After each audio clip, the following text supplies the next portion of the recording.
एक नया कस्टमर ढूंढने में जितनी एनर्जी लगती है उससे 5 गुना कम एनर्जी आपको एक पुराने कस्टमर को दोबारा अपना प्रोडक्ट बेचने में लगता है। मतलब जो पहले से आपसे कुछ भी खरीद चुका है वो आपका सबसे आसान अगला कस्टमर है।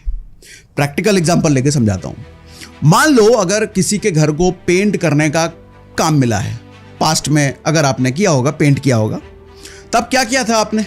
काम खत्म किया था, पैसे लिए थे और चले गए थे। ये सबसे गलत अप्रोच है। होना क्या चाहिए? स्मार्ट इंसान यहां पर क्या करता है, 6 महीने बाद फिर कॉल लगाता, सर मॉनसून के बाद वॉल्स में कई बार सीलन आ जाती है, एक बार घर आके चेक कर लूं क्या? बस अब जैसे वो घर आएगा कुछ ना कुछ समस्या दिखेगी, काम मिल जाएगा उसको। और ये है रिपीट बिजनेस। अब एक दूसरा एग्जांपल समझाता हूं। एक नाई जो बाल काटता है उसके पास 50 रेगुलर कस्टमर है जो हर महीने आता है, तो उसको रोज नए नए कस्टमर ढूंढने ही नहीं पड़ते और इसकी वजह से क्या होता है, उसकी इनकम स्टेबल बन जाती है।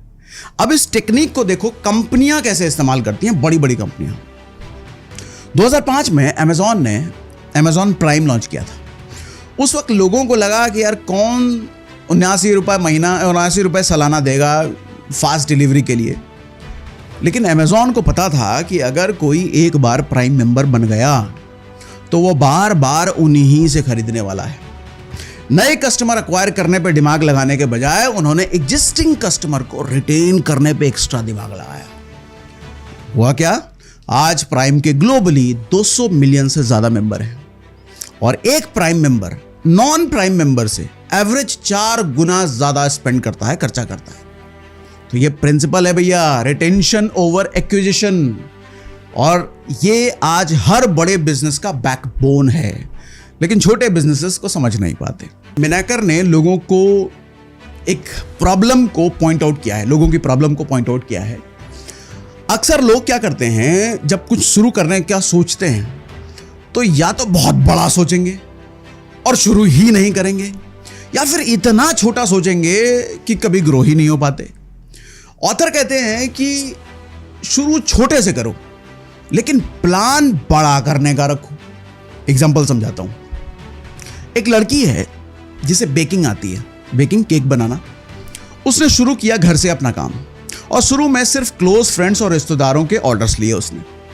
फिर उसने इंस्टाग्राम पर एक पेज बनाया और एक छोटी सी बेकरी में पैसा लगाया। इंस्टा से बल्क में ऑर्डर आने लग गए। अब जब इंस्टा से बल्क में ऑर्डर आने लग गए तो उसने अपना इन्वेस्टमेंट बढ़ाया और फिर आज वो 5 लाख रुपए महीना कमाती है। लेकिन शुरुआत कैसी हुई थी इसकी शुरुआत हुई थी छोटे से चॉकलेट केक से। अगर वो पहले दिन ही ये सोचती कि भैया सेटअप बनाना है, ऑफिस बनाना है, स्टाफ में इन्वेस्टमेंट करना है, ये सब सोचने लगती तो शायद आज शुरू भी नहीं कर पाती। तो इसीलिए ऑथर की लाइन बड़ी मुझे अच्छी लगती है कि पहले स्टेप लो, बाकी रास्ता खुद ब खुद बनता चला जाता है। अब रियल वर्ल्ड एग्जांपल देता हूं आपको।